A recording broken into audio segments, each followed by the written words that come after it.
I, female, 45, have been married for the last 10 years to my husband Antoine, male, 40, who is originally from France. He has moved to the United States for work. It was actually during one of his trips here that we met. However, Antoine's mom, Marie, female, 65, has constantly been hovering over Antoine and, by extension, our relationship. However, there is quite a close bond between her and her kids, so I do get why she's so attached. Antoine's father is also out of the picture, and their family included only Marie, Antoine, and Antoine's sister, Elise, female, 24.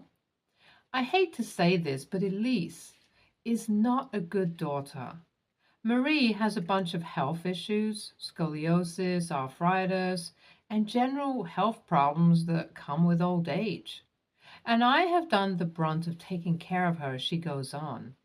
For the first 5 years of our marriage, I often used to travel to France with Antoine to take care of Marie in Lyons, even though her own daughter lived in Paris.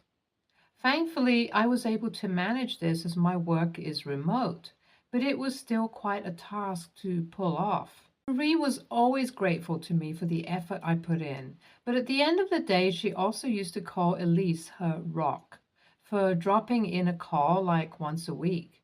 It was quite annoying, but I wasn't 100% in on their family dynamics and didn't want to comment on something that I wasn't familiar with.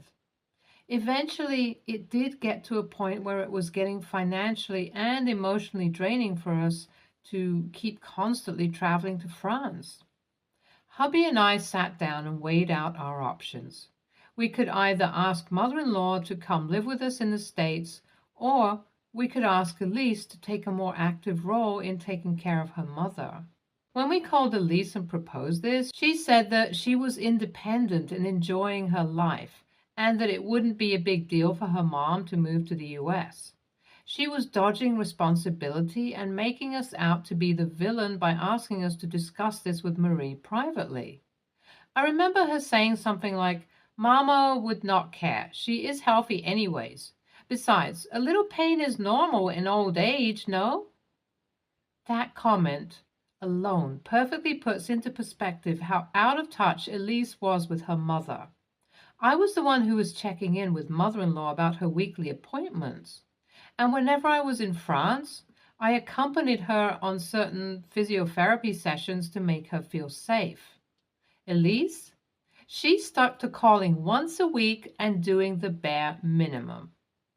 Anyways, we had to bite the bullet and ask mother-in-law to move to the States, and she was dead set against the idea.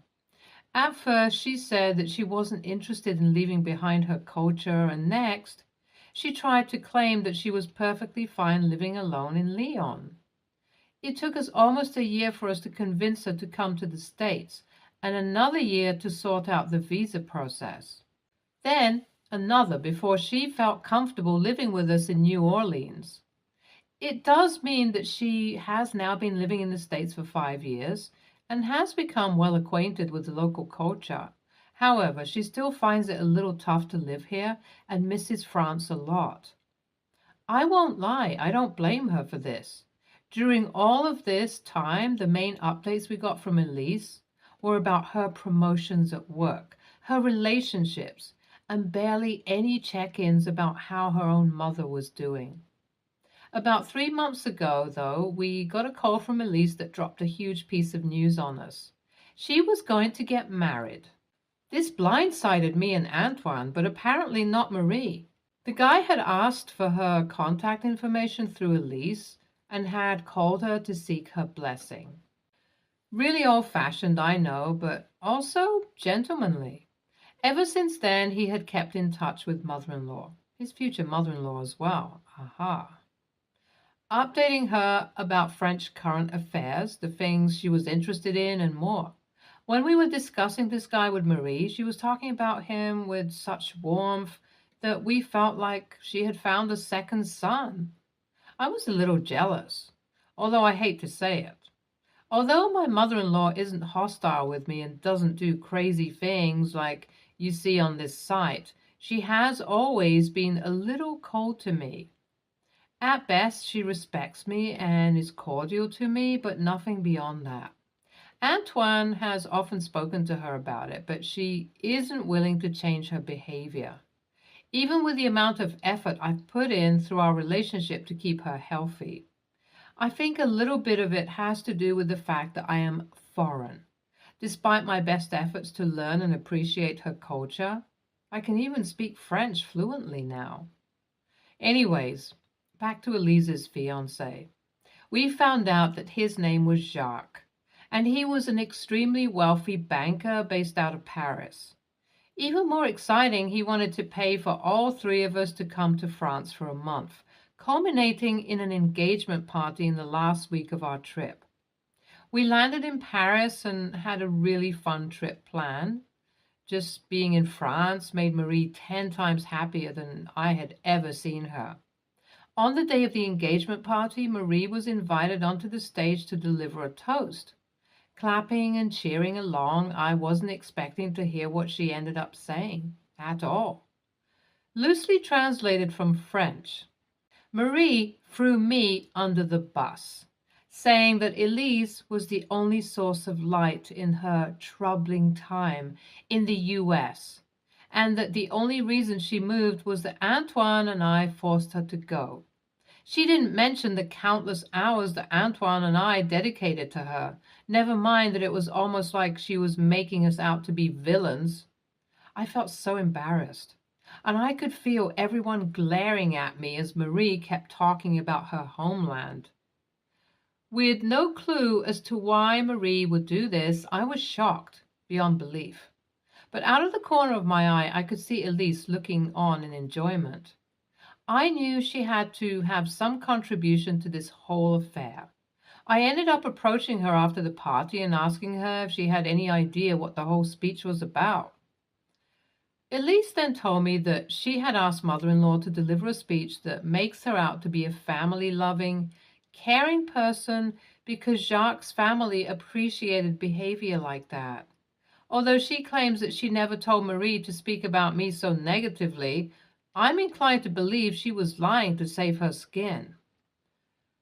Besides, I never saw her stick up for me if that was the case. She admitted to emotionally manipulating her mother by saying that if she didn't deliver this speech, she would be directly responsible for screwing up her one chance at love. After I went back to the hotel, I was livid and spoke to Antoine about it. He's also really pissed, but we really don't know how to get back at Elise. Mother-in-law was manipulated, and there was no point taking it out on her, but Elise deserved to be taken down a peg. There was just a week left before we left for back home, and I decided that I could figure something out by speaking to Jacques. Putting on an act, I asked if Antoine and I could speak to him in private, and I told him that everything mother-in-law said was correct, and that we weren't the best for Marie. He clearly had a strong bond with his soon-to-be mother-in-law and was eager to figure out a way to make her feel better. Without skipping a beat, I asked whether he would be comfortable with having Marie moving in. We would continue to support her from the States, and we clearly loved her, but her heart was back home in France. Jacques agreed to this, and I managed to convince him that we should keep this a surprise for Elise until her wedding day. Of course, with the amazing image he had of Elise after mother-in-law's speech, he was inclined to believe she would love this idea. The wedding was a month away, and we spoke to Marie about it after our trip to France ended. She was ecstatic about the idea of going back to France, and the fact that she was being welcomed by her son-in-law made her feel happy. It was kind of cute, I won't lie. Despite her coldness to me, I was fond of her. Elise, at this point, was the only one in the dark about it. We booked another ticket for her back to Paris on the day before the wedding and sorted out everything logistically. The flight is tomorrow, and now I've started having doubts about whether what Antoine and I are doing is correct. Reddit, is this a good idea? Update 1. Jacques surprised Elise with the news on the altar, and she called us screaming as soon as she was out of public view. She can't openly say that she dislikes the setup of having her mother live in the same city as her because everyone believes that she should be elated by it. I told her tough luck and explained that everything had been set up for Marie to live in Paris now. If she wanted her back in the States, she was going to have to be the one to bring it up. Update 2. Jacques and Elise have been married for a few months, and from what I heard from Antoine and his friends in France, they have been fighting a fair bit about the fact that Elise doesn't care about her mom as much as she let on. The lie from her engagement party is caving in around her. She is acting selfish and doesn't want to deal with Marie's health problems, and Jacques is her caretaker for all intents and purposes. Update 3. Elise ended up having a breakdown and confessing that she made up a lie at the engagement party. While Jacques was shocked and disappointed, he was willing to work through it together. Marie also got a bit of a reality check during her time in France, as she is missing the kind of care we used to give her. However, Jacques suggested paying for home help in France so Marie could get constant attention and live in her home country. I hope that at the end of the day their situation ends up being stable. We're also visiting her in France next month to figure things out. NTA, your sister-in-law wants to have her cake and eat it too. If she wants to be portrayed as an amazing, caring daughter, she should put in the work, IMAO. NTA, IMAO, you did your part for Marie. Don't worry. Leaving your home country at an old age is tough. I get that she couldn't adjust to the States. I think the arrangement in your latest update would work best for everyone. Jacques is really a saint in this whole story, and I hope Elise learns her lesson. Next story. I, 27, female, was on a flight back home from overseas. 2.5 hours. I'm not from English-speaking country. The country I flew from is a neighboring country and is an English-speaking country. Ethnically, we look similar.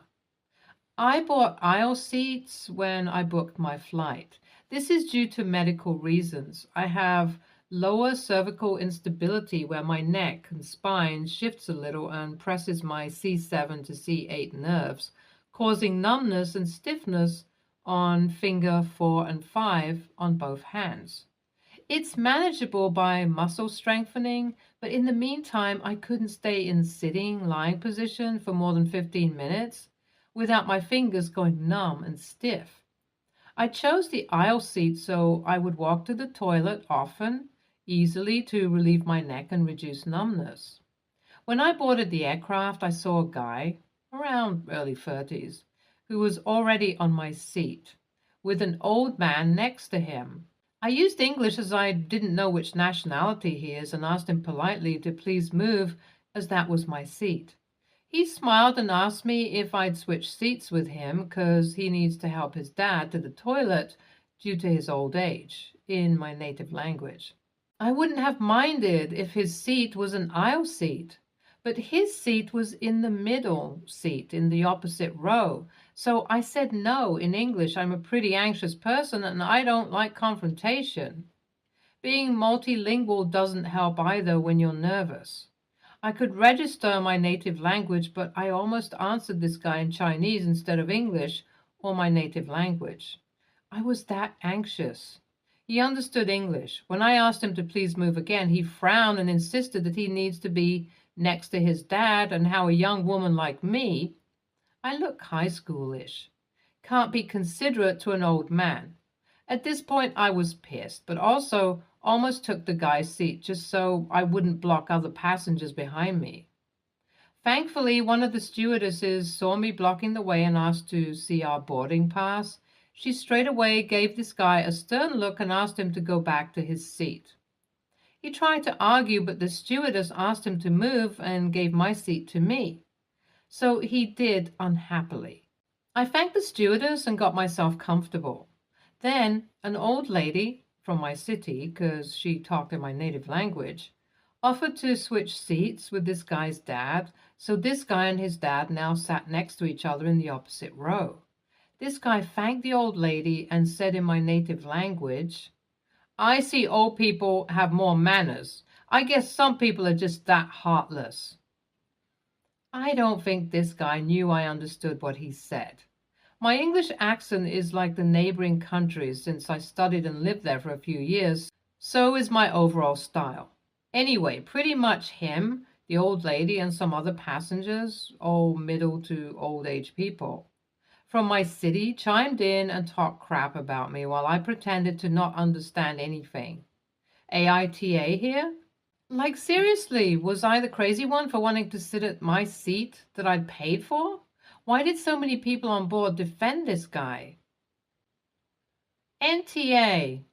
I don't know why people now feel so inclined to take others' seats when they can pick their seat when buying their ticket.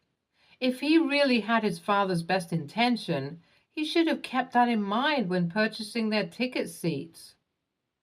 Even if you did not have a medical reason, you wouldn't be the a-hole because you paid for that seat and he didn't.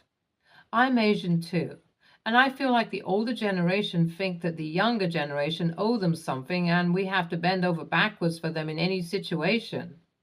Sorry you were bombarded with those nasty comments on the flight. NTA, you booked the seat. He probably booked too late to get seats close together, so figured he could pull a fast one. Next story. I have 3 kids, 14, 13, 9. A husband, and my mother-in-law also moved in recently due to old age and not having a retirement fund. I got along really well with my mother-in-law prior to her moving in. Since she had moved in, not a single person in this house outside of me does jack shit. My mother-in-law is always consuming everyone's attention. Say, for instance, if my daughter is doing the dishes, mother-in-law will call for her from the other room to go paint nails. If my husband is doing something around the house, she will ask him to run to the store with her, and they are gone for hours because they end up getting brunch and whatever. She does the same thing with my boys as well. If they're doing anything at all that doesn't involve mother-in-law, she will automatically just ask them to come play cards with her. I've approached the conversation one too many times about the fact that I'm tired of this because I'm not the only one who is doing any cleaning whatsoever when there's 6 people who live here. Mother-in-law's way of helping out was to start trying to take over cooking dinner, and she is an absolute atrocious cook and puts an overwhelming amount of hot sauce in everything, so that didn't help at all. I had to make a second meal just so my kids would eat. I brought the topic up with my husband again on Friday because I was really past my limit. I told him that him and the kids need to stop doing everything mother-in-law wants and help with the housework because it's not fair that I'm cleaning up after 6 people. He said things would be different once everything was settled down. She only just moved in a couple of weeks ago. And said he would be more diligent in helping and getting the kids to help too. However, Sunday rolls around and every single person here is watching me clean, and every single one of them walked right by me. Bonus points for the fact that they were putting dishes in the sink versus clean them. I just cleaned all of them. Or walking through my pile of dirt or walking on a freshly mopped floor. I lost my shit. They were all sitting in the living room watching a movie with mother-in-law, and I told them all to leave immediately. Go find something to do outside of this house so I'm not continuously cleaning up filth that they create. My husband immediately jumps up and starts apologizing and trying to help me. Same with the kids. I told him it was too late for that and they need to leave. My husband and kids are actually fully understanding, having apologized to me since, and actually surprised me with flowers and a sparkling clean kitchen, bathroom this morning. My mother-in-law, on the other hand, is saying I was out of line for purposely making everyone feel like second-class citizens in their own home versus just use my words like a big girl. AITA? Edit. Before anyone asks, I have spoken to mother-in-law prior to this about her needing to stop asking my kids or husband to dote on her when they're doing their chores. She said something to the effect of, "They can always do them later. Time is precious and I won't be here much longer." NTA, you did use your words. You spoke to your husband. Your mother-in-law is a guest. She doesn't need to understand or approve. She only needs to follow the rules. Tell your husband to give her chores, to tell her to never talk to you that way again, and to follow your instructions or she will have to live elsewhere.